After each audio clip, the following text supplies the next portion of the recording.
दोस्तों मैसूर पाक आज बनाने वाले हैं। हम ले रहे हैं 1 कप के लगभग बेसन, थोड़ी सी उससे ज़्यादा चीनी, आधा कप पानी,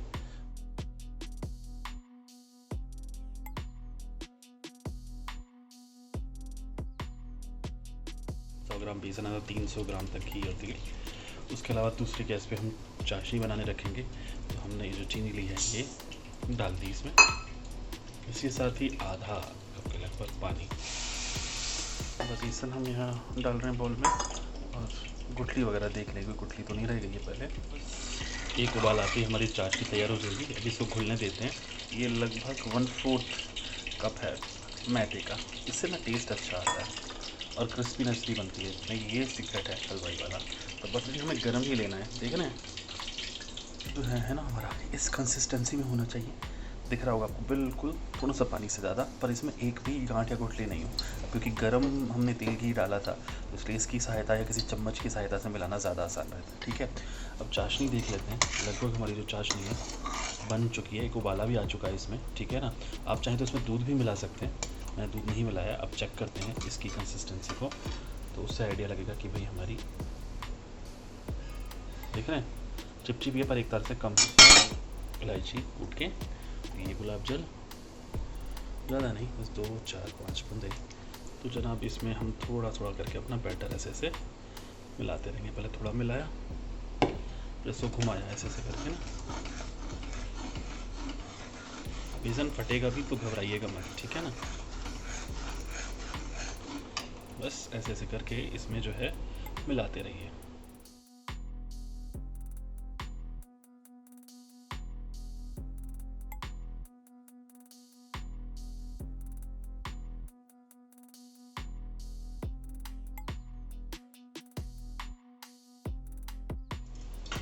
एक चम्मच घी ऐसे इस पर डाल देंगे। गर्म ही होना चाहिए, ध्यान रखिएगा। फिर से ऐसे फूलेगा, देख रहे हैं ना कैसे बेसन ये फूल गया। और यहाँ रुकना नहीं है हमें, जब तक ये घी छोड़ने नहीं लग जाएगा तब तक हमें इसको फेंटते ही रहना है।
ये जो है ना, देखना जालिया तो बना रहा है पर इसने अब तक घी नहीं छोड़ा है।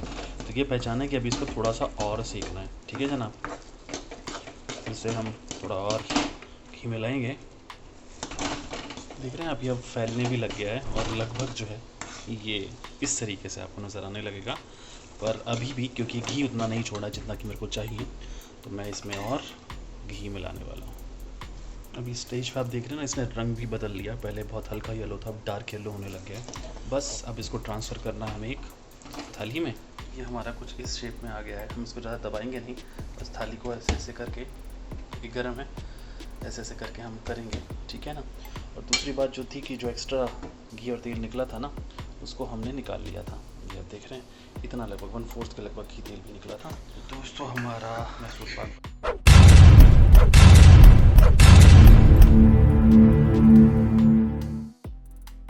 दोस्तों ये हमारा मैसूर पाक बन के तैयार है। ठीक है, आपको दिखाऊं, अभी ये जमना बाकी है क्योंकि अभी गर्म है।